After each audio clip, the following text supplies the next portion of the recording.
ગુજરાતમાં હવે ગોપાલ ઇટાલિયા એક વાતને લઈ અને સતત સવાલ ઊભા કરી રહ્યા છે અને વાત માત્ર ને માત્ર એટલી જ છે કે જો એક ગોપાલ ઇટાલિયા વિસાવદરમાંથી જીતે અને વિધાનસભામાં આટલા બધા જો સવાલો ઊભા કરી શકતા હોય તો પછી આખા ગુજરાતમાં જો આમ આદમી પાર્ટી આવે તો શું થાય? આ જ બાબતને લઈને આમ આદમી પાર્ટીના નેતાઓ હવે મેદાને આવી રહ્યા છે. શું છે સમગ્ર મામલો એની વિગતે ચર્ચા કરીશું. નમસ્કાર, હું છું ઉજ્જવલ અને આપ જોઈ રહ્યા છો નિર્ભય ન્યૂઝ. ગુજરાતમાં હાલ એક વાતને લઈ અને ફરી ચર્ચાઓ ઊભી થઈ છે ને એ વાત છે વિસાવદરવાળી કરવાની. સુરતમાં પણ ક્યાંક ને ક્યાંક હવે એવી વાતો થઈ રહી છે કે હવે આપણે વિસાવદરવાળી કરવાની છે અને ભાજપને ક્યાંક ને ક્યાંક બતાવવાનું છે કે જો ગોપાલ ઇટાલિયા આટલું બધું કરી શકતા હોય તો પછી ગુજરાતમાં જે હાલ સ્થાનિક સ્વરાજ્યની ચૂંટણી છે એમાં જો આમ આદમી પાર્ટીના ઉમેદવારો આવશે તો પછી શું હાલત થશે? આ તમામ વિષયને લઈને પણ ચર્ચાઓ થઈ રહી છે ને એની સાથે સાથે હવે ક્યાંક ને ક્યાંક ભાજપ સામે બીજા સવાલો ઊભા કરવામાં આવી રહ્યા છે કે સૌથી પહેલાં તો ઉમેદવારોને ખરીદવાનો પ્રયાસ કર્યો અને હવે જે ઉમેદવારો છે એમને ધમકાવવામાં આવી રહ્યા છે. વધુમાં સમગ્ર બાબતને લઈ અને ગોપાલ ઇટાલિયાએ શું કહ્યું સૌપ્રથમ એ સાંભળી લઈએ. સૌનો હું આભાર વ્યક્ત કરું છું. હજુ મારે 2 ગામમાં જઈ અને જનસભામાં હાજરી આપવાની છે અને ચૂંટણીનો સમય છે એટલે ટાઈમ કઈ હચવાય નહીં. અહીંથી ઉભો તો કોક કે હાલો ચા પીવા તો અત્યારે ના પાડવાનું હોય નહીં. એમ કરતા કરતા છેલ્લે પછી મોડું વધારે થાય. એટલે હું ટૂંકમાં મારી વાત કહી શકી કે ચૂંટણી આવી છે, બધી પાર્ટીના નેતા આવે છે, અમે આવી, ભાજપ વાળા આવે, બીજા કોઈ હોય તો ઈ આવે, એમાં કઈ બહુ નવાઈ નથી. પણ મૂળ મુદ્દો ઈ છે કે 30 વર્ષથી આ ભાજપની સરકાર હોવા છતાં પણ લોકોના જીવનમાં હજારો પ્રશ્નો જો હોય તો કયા મોઢે આ ગામમાં આવતા હશે ઈ તો કોઈ પૂછે નહીં કે આટલા વર્ષ થયા. જો થવાનું હોત કઈક સારું કામ તો ક્યારનું થઈ ગયું હોત. ક્યાં અમારી વાટે બેઠા હતા કે આમ આદમી પાર્ટી આવશે અને પછી અમે એના વિરોધમાં કામ કરશું. આજે આખા ગુજરાતના લોકો આમ આદમી પાર્ટીને ખૂબ ઉત્સાહ અને ઉર્જા એટલે ભાઈ ઈ કહો છો આમાં કલાકાર જેવું લાગે. એક ને એક વાત આપણે હાલો 3 વાર હાલો થયા કે આખા ગુજરાતમાં આમ આદમી પાર્ટીને લોકો આશીર્વાદ આપી રહ્યા છે, સમર્થન આપી રહ્યા છે. કોક અંદરખાને સમર્થન આપે છે, કોક ખુલ્લેઆમ સમર્થન આપે છે, પણ બધાય માણસો એક સ્વરે એમ કે છે કે આ વખતે હાવણો ફેરવી દેવાની પૂરેપૂરી તૈયારી છે. કેમ કે કેટલા વર્ષ થઈ ગયા, અમે નાના હતા, પ્રાથમિક શાળામાં ભણતા હતા તે દિવસની ભાજપની સરકાર ગુજરાતમાં છે. આજ હું ધારાસભ્ય બની ગયો, એટલા વર્ષનો વાયરો વાઈ ગયો અને ગામડે જોવો તો શું પરિસ્થિતિ છે કે ગામ ખાલી થવા માંડ્યા છે. અનેક ગામડા હોય, પાલીતાણા, સિંહોર કે અમારે ઉમરાળા, વલભીપુર, ગઢડા, ગારિયાધાર, આ બધાની અંદર ગામડામાં માણસો રહેતા હતા.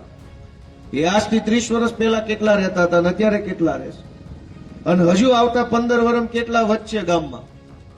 આ પરિસ્થિતિ કેમ ઊભી થઈ?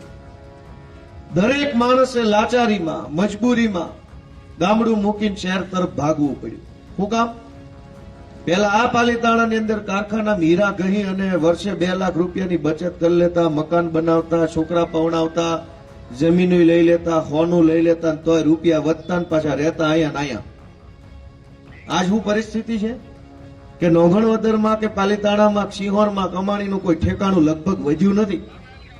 એટલે કમાણી કરવા શહેરમાં જવું પડે, છોકરા ભણાવવા હોય તો શહેરમાં જવું પડે, લગ્ન કરવા હોય દીકરા દીકરીઓના તો શહેરમાં જવું પડે. ગામમાં તો કઈ રહી કઈ એવી હાલત નથી રહી. કોના પાપે? આપણે સરકારને આપવામાં હું બાકી રાખ્યું? મત માંગ્યો તો મત આપ્યો, ટેક્સ માંગ્યો તો ટેક્સ આપ્યો, રક્તદાન શિબિરો કરી લોહી માંગ્યું તો લોહી આપ્યું, માણા બતાવવાનું કીધું કે ભાઈ ફલાણા ઢેકણા ભાજપના નેતાની સભા છે, માથા બતાવવાના હતા, આપણે ગાડીઓમાં ચડી ગયા કે હાલો બતાવો. જે માંગ્યું એ આપ્યું અને બદલામાં સરકારે તમને એક વાતે આપી કે આ ગામમાં રહેવાનું ઠેકાણું આપો અમને, આઈના રહી એક એવું કરી દો. તો આ પરિસ્થિતિ કોણ બદલશે? અને કેમ નહીં બદલાય? અનેક લોકોએ લાચારીમાં ગામડું મૂકીને ભાગવું પડે છે. અને સુરતમાં કે અમદાવાદમાં કે રાજકોટ ને આમ તો સુરત જ આપણે અહીંથી વધારે જવાનો રિવાજ છે, રાજકોટ આપણે અવળી દીશ પડે છે. કેમ કેવી હાલતમાં સુરત રહે આપણે નથી જાણતા. 700 ફૂટનું મકાન હોય એની અંદર 10 જણા રહેતા હોય છે.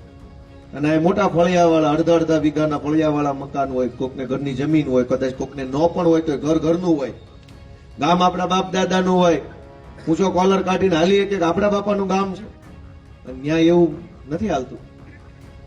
શેઠિયાઓની મજૂરી કરવી પડે, ગુલામી કરવી પડે, વેઠ ઉતારવી પડે. છોકરા ભણાવવા માટે થઈને કેટલા વાના કરવા પડે છે. કોણ આપણી સંભાળ લેશે? કોણ આપણી વાત સાંભળશે? આ પ્રશ્ન અત્યારે સમાજના કરોડો લોકોના મનમાં આવ્યો છે કે આપણી વાત જઈને કહેવાની કોને? કઈક પીડા થાય, કઈક દુઃખ થાય, કઈક સમસ્યા આવે તો કોને કહેવાનું? અવળી મોટી ભાજપની સરકારમાં મત માંગવા વાળા ખટારો ભરાય એટલા નેતા છે, પણ જનતાની વાત સાંભળવા વાળો એકેય માયનો લાલ નથી ક્યાંય દેખાતો. કોઈ આપણી વાત સાંભળવા તૈયાર નથી. ગમે એવી સમસ્યા આવે, તમારું તમે જાણો એવો માહોલ છે અત્યારે. મારી વાત સાચી છે કે ખોટી છે?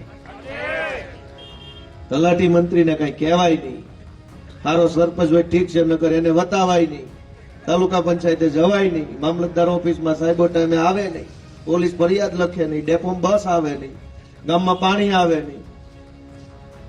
પરિસ્થિતિ જુઓ. 30 વર્ષ સુધી એકને એક પાર્ટીની સરકાર રહ્યા પછી તો પરિસ્થિતિ બદલાઈ જવી જોઈએ. એના બદલે પરિસ્થિતિ દિવસે ને દિવસે ખરાબ થતી જાય, ખરાબ થતી જાય, ખરાબ થતી જાય. અને એટલે અમે તમને વિનંતી કરવા માટે આવ્યા છીએ કે અમે નાના માણસો છીએ, તમારી જેવા માણસો છીએ, સીધા માણસો છીએ, સામાન્ય પરિવારના છીએ. અમને સમાજનું દુઃખ દેખાણું, દુઃખ સમજાણું, દુઃખ લાગ્યું, એટલે અમે રાજનીતિમાં આવ્યા કે હાલો ભાઈ અમે આગેવાની લઈએ, કાંઈક તો બદલવું પડશે. હું તો પોલીસમાં કોન્સ્ટેબલ હતો, મારે કાંઈ ઉપાધિ નહોતી. પહેલા હીરા ગણતો હતો, 12મું ભણીને હીરામાં બેસી ગયો હતો ભાવનગર કુમુદવાડીમાં. હીરા ગણતા ગણતા એમાં એક સ્ટેપ પ્રમોશન આવ્યું તો કુમુદવાડીમાંથી મારું પ્રમોશન થયું ત્યાં વિઠ્ઠલવાડી આગળ શું છે ઓલું હીરાનું માધવરત્ન, એ કઈ નિર્મળનગર, કુમુદવાડી નિર્મળનગર પ્રમોશન આવ્યું મારું. ઓફિસમાં બેસતો થઈ ગયો કારખાનામાંથી. એમાંથી હું પોલીસમાં કોન્સ્ટેબલ બની ગયો, સરકારી નોકરી મળી ગઈ, સારી જિંદગી થઈ ગઈ, મજા આવી ગઈ. હવે શું કરવાનું? સિસોટીઓ મારતી જવાની, ધોકો પછાડતો જવાનો, જે દે લેતું જવાનું અને આગળ વધતું જવાનું. આમાં બીજું શું હોય નોકરીમાં? આવી નોકરી મળી ગઈ, કાંઈ ઉપાધિ નહોતી મારે. અને એમાં ને એમાં રહીએ હોત ને 2-5 સાહેબોની વાહે વાહે ફરતો તો ડિસ્ટાફમાં લઈ લેત તો કમાણી વધી જાય. અને ડિસ્ટાફમાં 2 વર્ષ કોઈ ખારા સાહેબની નજર પડી જાય તો એલસીબીમાં લઈ લેત, વધારે કમાણી થાય. આ રસ્તો હતો કે નહોતો અમારી પાસે? પણ એ રસ્તા ઉપર હું હાલ્યો નહીં. મેં સંઘર્ષનો રસ્તો પસંદ કર્યો કે આટલી પીડા હોય સમાજમાં, આટલું દુઃખ હોય, લોકો હેરાન થતા હોય, સામાન્યમાં સામાન્ય નાના એવા કામ માટે લોકોએ કરગરવું પડતું હોય, તો ધૂળ પડે આપણી નોકરીમાં. હું આવીશ રાજનીતિમાં અને બદલાવ લાવવાની કોશિશ કરીશ આખી જિંદગી ભરું. એ નિર્ણય સાથે હું આવ્યો. હું રાજકારણમાં આવ્યો ત્યારે આમ આદમી પાર્ટીને મને બેમાંથી એક કોઈ નહોતો ઓળખતું. જે ગામમાં જાવી એમાં બુંગણ વાળો, માઇક વાળો ને અમારી હારે 2 જણા આવ્યા હોય એટલા જ હોય સભા. બુંગણ વાળો બુંગણ વાટે બેઠો હોય એનું હલવાનું હોય, એટલે માઇક વાળો તો શું છે એને તો અમારે ભાડું દેવાનું, એટલે બે એને શું ખબર પડે કે ભાઈ કોની સભા છે ને કઈને નહોતા. એ પરિસ્થિતિમાં અમે પાછું પગલું ન ભર્યું, સતત સંઘર્ષ કર્યો, સતત બોલતા રહ્યા, અવાજ ઉઠાવતા રહ્યા, લોકોની લડાઈ લડ્યા, મુદ્દા ઉઠાવ્યા. ક્યાંક અમને ગાળ્યું ખાવી પડી, ક્યાંક માર ખાવો પડ્યો, ક્યાંક જેલમાં જવું પડ્યું, ક્યાંક અમારી ઉપર હુમલાઓ થયા, ક્યાંક અમારા પરિવાર ઉપર હુમલાઓ થયા. બધું જ થયું, પણ પાછું પગલું ન ભર્યું, હિંમત હાર્યા નહીં, રસ્તો ભટક્યા નહીં, લક્ષ્ય ચૂક્યા નહીં. એટલે વિસાવદર, ભેસાણ ને જુનાગઢની જનતાએ આજે મને ધારાસભ્ય બનાવીને આખા ગુજરાતનું કામ કરવા મોકલ્યા.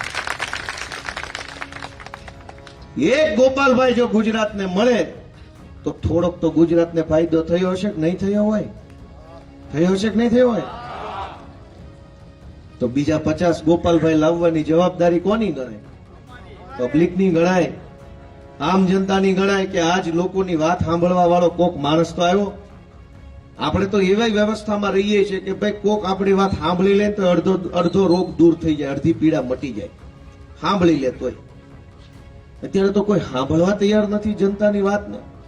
અત્યારે ચૂંટણી ટાણે કેટલા વિડીયો વાયરલ થયા છે. ભાજપ વાળા જે સોસાયટી મત માંગવા જાય ન્યા હામાં થાય છે.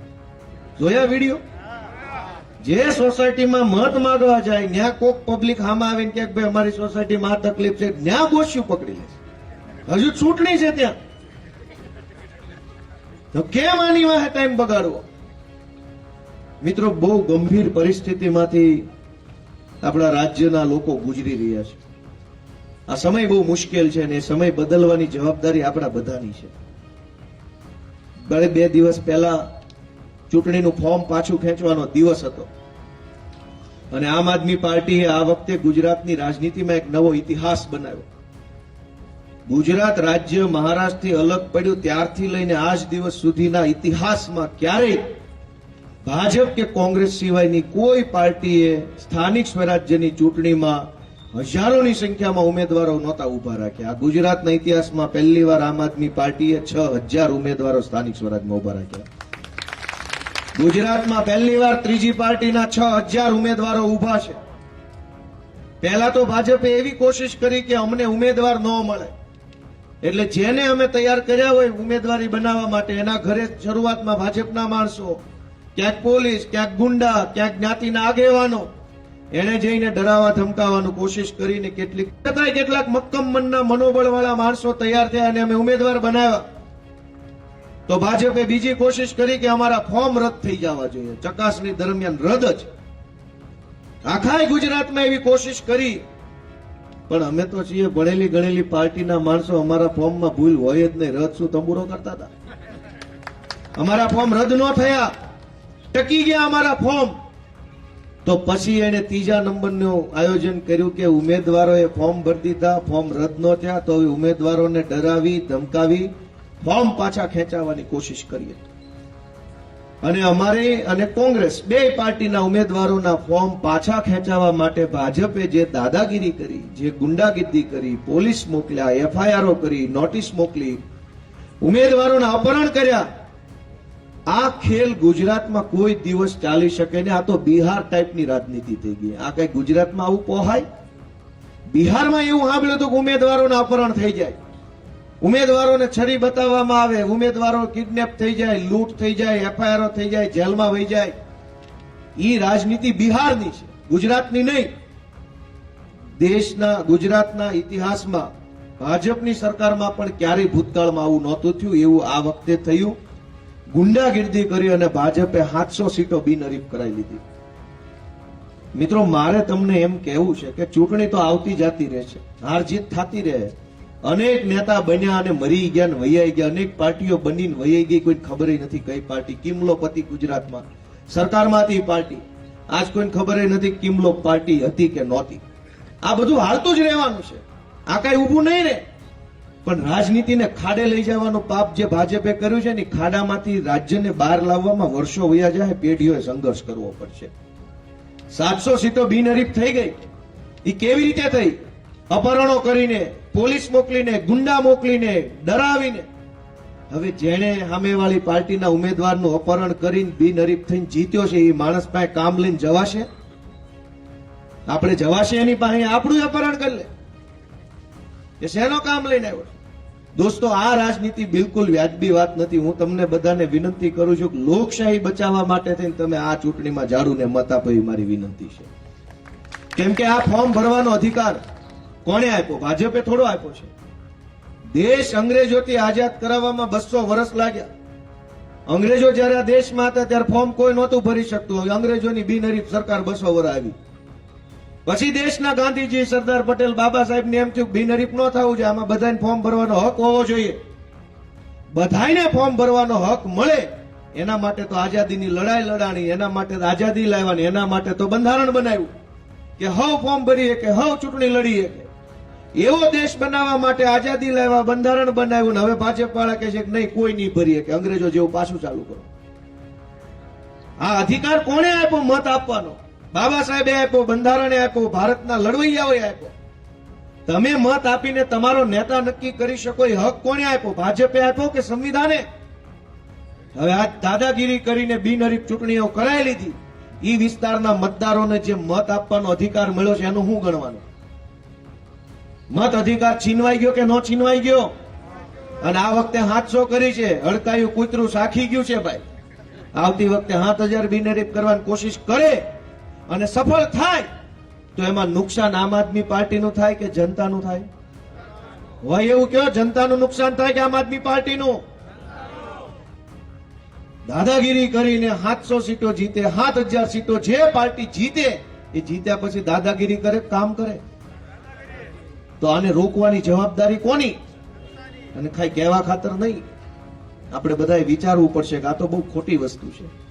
ચૂંટણી ભલે થઈ જાય, ચૂંટણી થઈ જાય, જે હારવાનું એ હારી જાય, જીતવાનું એ જીતી જાય, પણ ચૂંટણી જ ન થાય એ લોકશાહીમાં વ્યાજબી લાગે છે કોઈને? મને કયો, હાલો, લાગે છે કોઈને વ્યાજબી? અહીં બેઠા ને વ્યાજબી લાગે છે ભાઈ?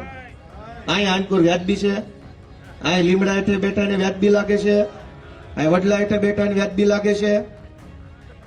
ચૂંટણી જ ન થાય તો ગમે એવો માણસ નેતા બની જાય દાદાગીરી કરીને, પછી એની પાસે કેમ જાશો? ચૂંટણી થાય તો તમને જે ગમે એ માણસ નેતા બને, ભલે ગાંડો બને તો ગાંડો બને, પણ તમને ગમે એ બને. ચૂંટણી જ ન થાય તો ગમે એવો માણસ છે એ નેતા બની જાય અને સમાજની ઉપર બેસી જાય. તમારે વિચારવાનું છે. 700 સીટો બિનહરીફ કરાવી, દાદાગીરી, પોલીસ અપહરણ, એવા કિસ્સા બન્યા. છાપામાં આવ્યું હતું, એક ભાઈએ ઉમેદવારી કરી તાલુકા પંચાયતમાં. 10 વર્ષ પહેલા એ ભાઈને ક્યાંક હગું કર્યું હતું વ્યવહારમાં, અને એમાં ડખો થયો ને હગું છૂટું કર્યું હતું. ઈ મુદ્દો ચૂંટણીમાં ભાજપ વાળા 10 વર્ષ પછી લઈ આવ્યા, ઈ બેનને લઈ આવ્યા, એની પાસે પોલીસમાં અરજી અપાવડાવી. પછી એલસીબી વાળા ઉમેદવાર પાસે ગયા, તારે વિરુદ્ધમાં અરજી છે, ફોર્મ પાછું ખેંચ, તો અરજી પાછી ખેંચાશે. આ ધંધા કર્યા. મારી પાસે છાપાનું કટિંગ છે. તમે મને એમ કહો કે આ કેટલું વ્યાજબી છે? ચૂંટણીઓમાં ભલે ઉભા રહી જાય, નોંગણ વદર વાળાને ગમે એ જીત છે, નહીં ગમે એ હારી જાય, પણ આ ધંધા વ્યાજબી છે કે નહીં એ તમે નક્કી કરજો નાગરિક તરીકે. આમાં ગોપાલભાઈનું કે આમ આદમી પાર્ટીનું શું જાય? ગોપાલભાઈને ભગવાને બળુકા બનાવ્યા છે. ચૂંટણી નહીં પણ જીતે તો અમને કોઈ તુંય નહીં કહી જાય ને અમને કોઈ હાથે નહીં અડાડી જાય, એટલા બળુકા માણસો તો અમે છીએ જ કે જિંદગીભર વટથી જીવી શકીએ. પણ એક સામાન્ય માણસ ક્યાં ટેકો દઈને ઉભો રહેશે? ટેકો ક્યાં એનો? આજ અમે છીએ વિરોધ પક્ષમાં તો હુમલો અમારી ઉપર થાય, પોલીસ અમને પકડે, ભાજપ અમને પકડે, કાલે અમે જ નહીં રહીએ તો કોને પકડશે? સીધા તમને. વિરોધ પક્ષ એક દિવાલ છે. સત્તાનો ખૂની પંજો જયારે આગળ વધે તો પેલા આડી એક દિવાલ આવે વિરોધ પક્ષની, વિરોધ પક્ષના નેતાઓની, અને વિરોધ પક્ષને ખતમ કરી નાખે, વિરોધ પક્ષને જેલમાં પૂરી દે, વિરોધ પક્ષને પાડી દે, એટલે સીધો જનતાનો નંબર આવે. કેમ કે કૂતરું હડકાયું થાય તો એ થોડું જોવાનું છે કોને કવડું. જે ઝપટમાં આવે ને કવડી જવાની વાત છે. અને એટલે મારી તમને વિનંતી છે કે આ સત્તા ભૂખ્યું કૂતરું હડકાયું થયું છે સત્તા માટે. સત્તા લઈ તો લેશે, પણ સત્તામાં આવ્યા પછી બટકા ખાલી અમને જ ભરશે એવું નથી, ગમે એને બટકા ભરી જાય. કેમ કે હડકવા ઉપડે સત્તા મેળવવાનો, અમને નથી એવો હડકવા. ધારાસભ્ય બનવા માટે પાર્ટીઓ બદલી નાખી હોય એવા 50 લોકો ગુજરાતમાં છે. અમે ધારાસભ્ય બનવા પાર્ટી નથી બદલી, અમે અમારી પાર્ટીમાં રહીને આખી ભાજપ પાર્ટીને હરાવીને ધારાસભ્ય બન્યા એ વાતનું અમને ગૌરવ છે. વિસાવદરમાં મુખ્યમંત્રી, ગૃહમંત્રી, વન મંત્રી, સિંચાઈ મંત્રી, પાણી મંત્રી, સહકાર મંત્રી, કૃષિ મંત્રી, 10 ખટારા ભરીને ભાજપના મંત્રી, સંત્રી, તંત્રી બધા ત્યાં પ્રચાર કરતા હતા.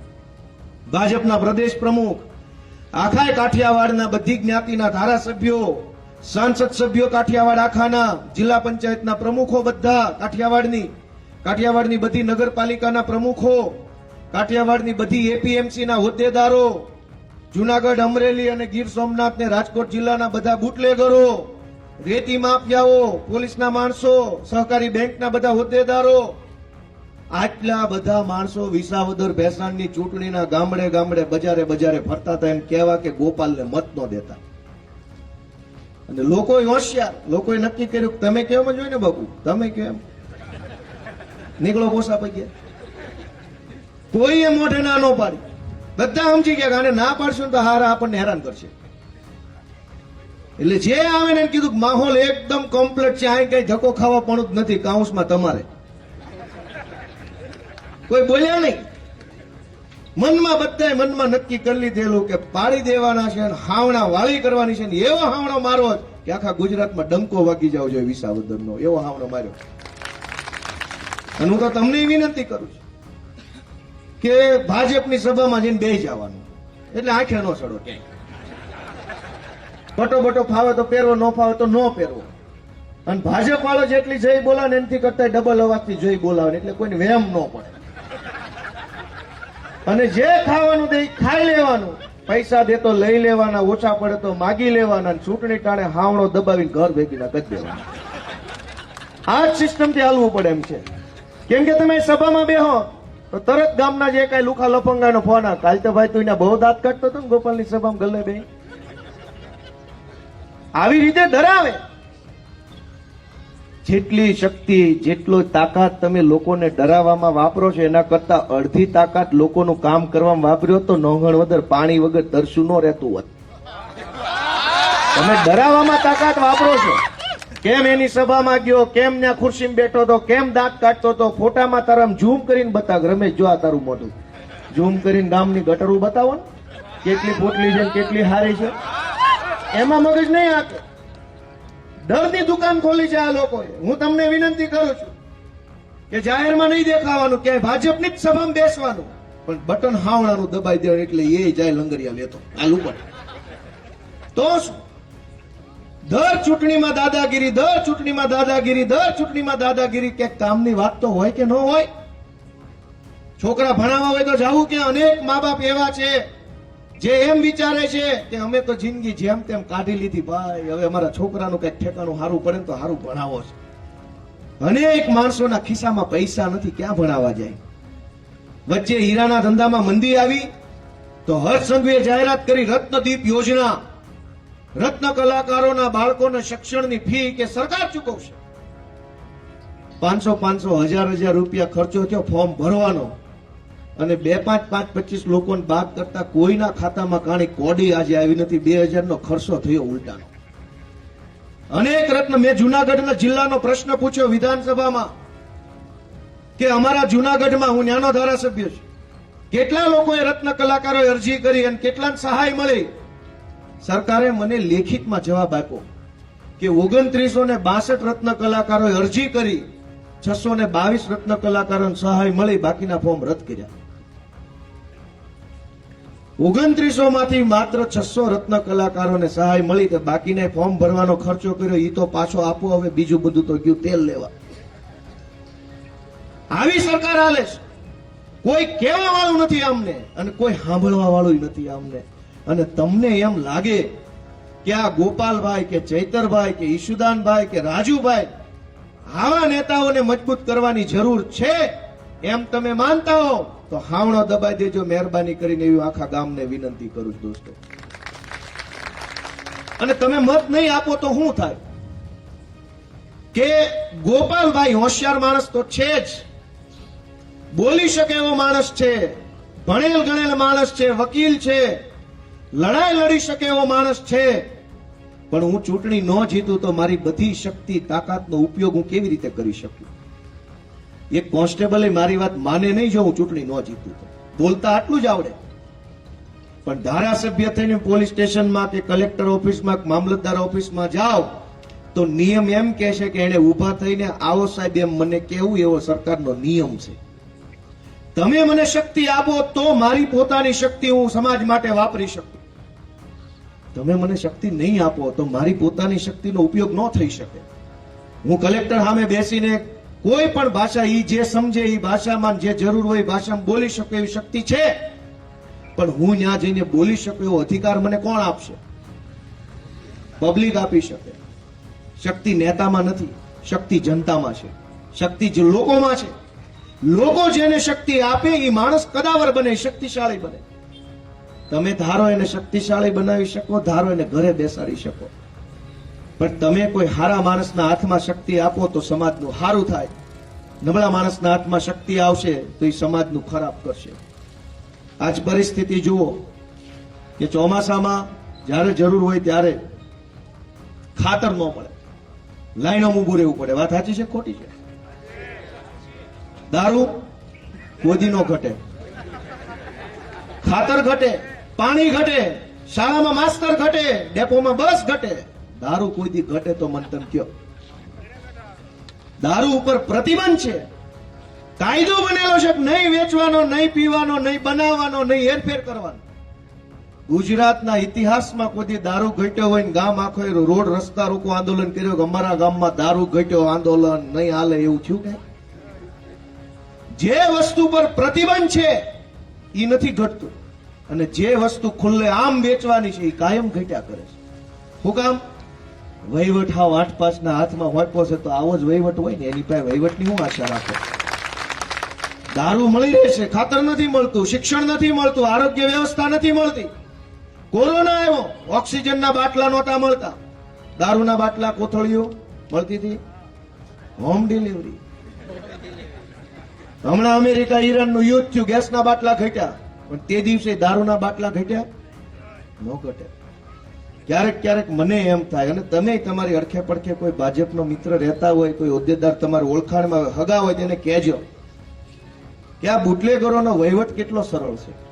ગમે એવી પરિસ્થિતિમાં તમને માલ પોગાડે પોગાડે ને પોગાડે, કોઈ દી એમ ન કે આજ ઓછું આવ્યું ઉપરથી. તો એની આવડતની કદર કરીને એક વખત ગૃહમંત્રીએ રાજીનામું આપીને બુટલેગરને ત્યાં બેહાડવો જોઈએ, જેથી કરીને આખા ગુજરાતમાં કઈ ઘટે જ નહીં. એની પાસે આવડત છે. ખાતરનો વહીવટ એ બુટલેગરને હોત દો, ખાતર ઘટે જ કહેજો. પછી દોસ્તો આપણે હસતા હસતા વાત કરીએ છીએ, કેમ કે રોઈને તો આપણા રોવાનું પૂરું ન થાય ને એટલા પ્રશ્નો છે. રોઈએ લખે, પછી આપણી લખવી હોય તો લખે. આ વાત સાચી છે કે ખોટી છે? એમાં એને શું મજા આવતી છે? ધારો કે હું પીએસઆઈ થઈને આ પાલીતાણાની પોલીસ સ્ટેશનમાં બેઠો હોઉં અને કોઈ ખરેખર દુખી માણસ મારી પાસે ફરિયાદ લઈને આવે કે અમારા ગામનો માથાભારે ભાજપના લફોંગાએ મને 2 લાફા માર્યા છે, તો લખી લેવામાં એને શું ઘા વાગતા હશે? એસી ઓફિસમાં બેહવું, હારી ગાડીઓમાં ફરવું, સરકારે લુગડા આપ્યા, સરકારે બંદૂક આપી, સરકારે પાવર આપ્યો, પછી તમને લખવાનું જ છે ને કાગળ ઉપર પેનથી ટાઈપ કરવામાં તમને ઘા શું વાગે છે? અવડા મોટા રાજ્યમાં કોઈ પૂછવા તૈયાર નથી કે મામલતદારો કે સરકારી માણસો હોય એને તકલીફ શું છે આપણું કામ કરવા? એક નહીં જેવો આવકનો દાખલો કઢાવવો હોય તો મામલતદાર ઓફિસના ધક્કા ખાવા પડે. અને આવકનો દાખલો એ કેવો? આવકમાં કાંઈ નહીં તો દાખલો 1.5 લાખનો. જેની કાંઈ આવક ન હોય એને મામલતદાર 1.5 લાખનો દાખલો કાઢી દે છે, 1.5 થી ઓછો નહીં નીકળે, પરાયને 1.5 લાખની આવક કરે છે. જેને જેને કઢાવ્યો છે ખબર છે, કોને કોને કઢાવ્યો છે. 1.5 થી ઓછો નહીં કાઢ દે. ગામમાં ઘણા માણસો એવા હોય, વિધવા બહેનો હોય, વંચિત સમાજના કોઈ વ્યક્તિ હોય, મજૂરી કરતા હોય, ખરેખર આખા વર્ષમાં લાખ રૂપિયા નો કમાતા હોય, ખરેખર, તોય મામલતદાર કે 1.5 લાખથી ઊંચેનો નહીં નીકળે. સરકારે ના પાડી તમને ફરજિયાત 1.5 લાખની કમાણી કરાવવાની છે. અને એ 1.5 લાખનો દાખલો કઢાવી અને અહીંયા આ પાનના ગલ્લે ગીરવે મૂકો તો એ આપણને 2 બીડીની જુડી નો આપે. દાખલો 1.5 લાખનો ગીરવે મૂકો તો પાવલી નો આવે. એને કાગળ ઉપર સણ્યા આપી દે, લઈ જા દાખલા ઉપર સણ્યા. આ પરિસ્થિતિ ગુજરાતમાં થઈ છે. અમે આ પરિસ્થિતિને બદલવા માટેનો પ્રયત્ન કરી રહ્યા છીએ. તમારા આશીર્વાદ હશે તો અમારો પ્રયત્ન સફળ થશે અને જનતાના જીવનમાં અજવાળો આવશે. તમારો આશીર્વાદ નહીં હોય તો અમારો પ્રયત્ન નિષ્ફળ થાય અને અમે હીરાઘામાં બેસી જાવ. બીજું તો તમારી ભેગા રોજ ઉઠીને કઈ લપ કરે છે. પણ મને વિશ્વાસ છે કે મેં જે વાત કીધી છે એને તમે ધ્યાને લેશો, એને તમે સ્વીકારશો, એને અમલમાં લાવી અને એક વખત તમે અમારા હાવણાના નિશાન ઉપર જે કઈ ઉમેદવારો ઉભા છે એને આશીર્વાદ આપશો એવો હું વિશ્વાસ વ્યક્ત કરું છું તમારા બધા પર. મિત્રો, છેલ્લી વાત કે ગુજરાતમાં અત્યારે એવો સમય હાલે છે કે કયા નેતા ઉપર ભરોસો કરવો ને એનું કાંઈ નક્કી જ નથી થતું. બીક લાગે છે.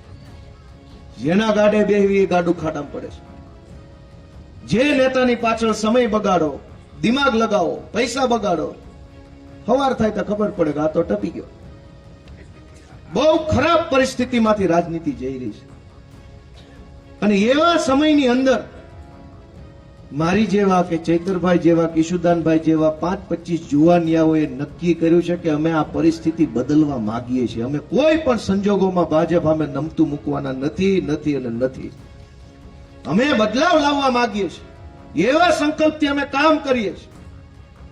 અમારો હાથ હેઠો ન પડે, અમે જે હિંમત કરી લીધી છે એમાં અમારે પાછું પગલું ન ભરવું પડે, અમારી આબરૂ જાળવવાનું કામ આખું નોંગણવદર ગામ કરે એવી વિનંતી આખા ગામને કરું છું. એક ગોપાલભાઈ ઇટાલિયા ચૂંટાય અને આખી વિધાનસભા ધણધણી ન હોય તો કયો મને ન ધણધણી? તમે કોઈ દી જોઈતી વિધાનસભાની વાતો ક્યાંય સાંભળી હતી? નકર નેતા બે ખટારો ભરાય એટલે પાલીતાણામાં જ રહેશે. કદાવર છે પાછા, જૂના એટલા છે, એવડા મોટા ઓહો એની પડખે ન જઈએ. ઓછા નેતા પાલીતાણામાં નથી. કોઈ દી કોઈને ખબર પડવા દીધી કે અંદર હું હાલેશ, કયો નેતા હું બોલેશ, કયા વિષય ઉપર ચર્ચા થાય છે. વિસાવદર ભેસાણના લોકોએ પહેલી વાર મત આપ્યો અને મેં આખા ગુજરાતને બતાવ્યું કે અંદર હું હાલે છે, જોઈ લે આવું હાલે છે. બસું લઈ જઈને બતાવ્યું મેં ત્યાં ગામડે બસું મૂકી મેં મારા પૈસે, અને ખેડૂતોને વિનંતી કરી કે મારી બાપ આવો તમે બધા અને રૂબરૂ જોવો કઈ હું સર્કસ હાલે છે ગાંધીનગરમાં. બધાને નજરે સર્કસ બતાવવાનું કામ મેં કર્યું. સરકાર નથી, સર્કસ છે. ગાંધીનગરનું સર્કસ બતાવ્યું. લોકોએ નજરે જોયું કે અહીંયા મારા બેટા પોળા થઈને હાલે ને, એનું ન્યા કાંઈ હાલતું નથી. અહીંયા જ પોળા હાલે છે, ન્યા કોઈનું કાંઈ હાલતું નથી. તમે ગમે એવા પ્રશ્નો કરો, ઉપર કોઈનું વજન નથી પડતું. અને એટલે હું આશા રાખું છું કે અમારા નાના ઉમેદવારો છે, સામાન્ય પરિવારના છે. પેલા હું તે રાજકારણમાં નવો આવ્યો ત્યારે આપણી જેવા માણસ ખબર એ શું પડતી હોય, અને આપણને રાજકારણની ખબર ન પડતી હોય, કોઈ ટેકો ન હોય, આપણની પાસે પૈસા ન હોય, કોઈ મોટા નેતા આપણી હારે ન હોય, આપણી પાર્ટી મોટી ન હોય, પણ મનમાં એમ થતું હોય કે મારે કંઈક કરવું છે, આરું બહુ ખોટું થાય છે, કંઈક કરવું પડે એમ છે, એવી અંદરથી ધગશ હોય. અને એ વખતે જયારે રાજકારણમાં આવો ને ત્યારે કોઈનો ટેકો નથી મળતો, અને હરેરી બધાય હારા માણસો પાછા વૈયા જાય છે, અને પછી નબળા હોય ની રાજનીતિમાં વધે છે. તમારું મને એમ કહે ને કે રાજનીતિમાં થોડાક હારા માણસો લાવવા છે, ભલે તમે મત દો એ ઉમેદવાર હારી જાય એમ હોય તો એને મત દેશો ને તો હારા માણસને રાજકારણમાં આવવાનો ને ટકી રહેવાનો જોમ જુસ્સો તમારા મતથી જળવાઈ રહેશે. હું 2022ની ચૂંટણી હારી ગયો, પણ મત જાજા મળ્યા ને તો મનોબળ ટકી ગયું. મત જ હાવ નાખી દેવા પર જેટલા મળ્યા હોત તો મનોબળ ક્યાં વધવાનું હતું બીજી વખત આવવાનું. રાજનીતિમાં અત્યારે સૌથી મોટી તકલીફ પડી છે, હારો માણસ કોઈ વધવા જ નથી દીધો ભાજપે. ગામનો ઉતાર માણસ હોય, નકામો માણસ હોય, તોડબાજ હોય, બધી સરકારી યોજના ખાઈ જતો હોય, ગામને દબાવતો હોય, એકદમ હલકા વિચારો ધરાવતો હોય, સમાજમાં ભાગ પડાવતો હોય, ફાટફૂટ પડાવતો હોય, બે જ્ઞાતિમાં ડખા કરાવતો હોય, એવો જે માણસ હોય ને એ જ અત્યારે આખા ગુજરાતમાં ગામડે ભાજપનો નેતા બનીને ફરે છે. અહીં કોણ નેતા છે મને નથી ખબર, પણ હશે તો આવું જ હશે. મને નામ નથી આવડતું, હું જોઈએ નહીં ઓળખું, કેમ કે હું અહીં રહેતો નથી, મને નથી ખબર અહીંનો ભાજપનો નેતા કોણ છે. પણ મને ગળાની ઉપર બધી વિશ્વાસ છે કે નોંગણવદરમાં નહીં, આખા પાલીતાણાના ગામડે જેટલા નેતા હશે તો એ આવા જ હશે. એમાં હારો એકેય નહીં હોય. જેની પાસે જવાનું મન થાય, જેની હારે વાત કરવાનું મન થાય, જેને ગળે મળવાનું મન થાય, જેની ભેગા બેહીને ચા પીવાનું મન થાય, જેની બે પોસ્ટું મૂકવાનું મન થાય, જેના કઈક ગલ્લે બેહીને વખાણ કરવાનું મન થાય, જેનું ભાષણ સાંભળવાનું મન થાય, જેની વાત સાંભળીને આપણને જોમ ચડે, એવો એકેય હારો માણસ આખા પાલીતાણા ભાજપમાં નહીં હોય, એ મને ગળા સુધીનો વિશ્વાસ છે. તો હારા માણસ લાવવાની જવાબદારી કોની? પહેલી અમારી, કે અમને જે હારા લાગે એની ટિકિટો આપી, એમાંથી તમને જે હારા લાગે ને તેમ મત આપો. ભલે હારી જાય, જીતી જાય, પણ મત અમને આપશો તો બીજા હારા માણસો લાવવાનો અમારું જોમ જુસ્સો ટકી રહેશે, નકર અમે ભાંગી જાવ. અને વિપક્ષ ભાંગી જાય તો જનતા ભાંગી જાય. જનતા એટલે વિપક્ષ એટલે જનતા. એટલે આ ટૂંકી વાતમાં લાંબી વાત કહી દીધી છે મેં, અને મને વિશ્વાસ છે, હું આશા રાખું છું કે ચૂંટણી પછી અહીંયા ગામમાં આવીને મીઠું મોઢું કર્યા જેવું કંઈક થાય ખરું. અહીંયા વડલાના છાયા બેહવા જેવું નહીં હોય, કંઈક મીઠું મોઢું થાય એવું કરાવી દેજો, એવી આશા રાખું છું. તમે અહીં મત આપશો એનાથી ગોપાલભાઈના હાથ મજબૂત થાય, ગોપાલભાઈનો અવાજ મજબૂત થશે. તમને એમ લાગે કે આ ગોપાલભાઈ ઇટાલિયા, હું તો જો કે ઉમરાળા ટીંબીનો છું, પરખેજ છે, કે આઘું નથી, શેઠા પાડોશી ગણાય. હવે આગે ઠેઠ ગયો ન્યા મત આપ્યા છે ને ઓરાવાળા પાસે તમારી આશા હોય ને કે અમે તો ઓરા છે, તો થોડાક દો એમ. શું આઈનો જીતાડ્યો ન્યા.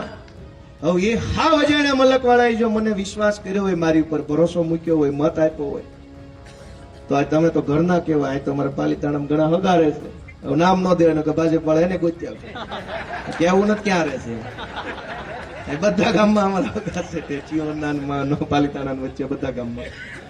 એટલે આશીર્વાદ આપજો.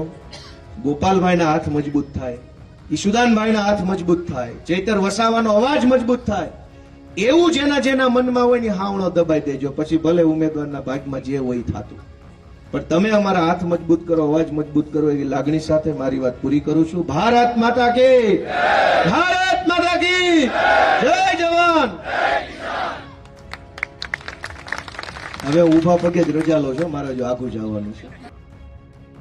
તમે અહીંયા ગોપાલ ઇટાલિયાને પણ સાંભળ્યા અને ગોપાલ ઇટાલિયા દ્વારા પણ સ્પષ્ટ એ જ વાત કરવામાં આવી રહી છે કે હવે ગુજરાતમાં ક્યાંક ને ક્યાંક લોકો પરિવર્તન લાવવાની વિચારી રહ્યા છે, લોકોને પરિવર્તનની પણ જરૂર છે. પરંતુ બીજો પડકાર એમની સામે એ પણ છે કે જે ભાજપનું સંગઠન છે અને ખાસ કરી અને ભાજપના પણ તમામ દિગ્ગજ નેતાઓ આ વખતે હવે ચૂંટણીના મેદાને છે, પ્રયાસ કરી રહ્યા છે કે ભાજપ ક્યાંક ને ક્યાંક ઉપર આવે અને ભાજપ ઉપર જ છે પરંતુ આ જે સંગઠન છે એ મજબૂત રહે અને ફરી એકવાર ક્યાંક ને ક્યાંક ગુજરાતમાં જે ભાજપની લહેર આવે. પરંતુ વાત એ પણ સાચી છે કે ભાજપના નેતાઓ જે વિસ્તારમાં જઈ રહ્યા છે એ વિસ્તારમાંથી એમને ભગાડવામાં પણ આવી રહ્યા છે. એટલે હવે આજે આખા કિસ્સાઓ સામે આવી રહ્યા છે, એને લઈ તમારો શું અભિપ્રાય છે એ અમને કમેન્ટ કરી જરૂર જણાવશો ને અમારી ચેનલ નિર્ભય ન્યૂઝને લાઇક, શેર, સબસ્ક્રાઈબ કરવાનું ભૂલશો નહીં.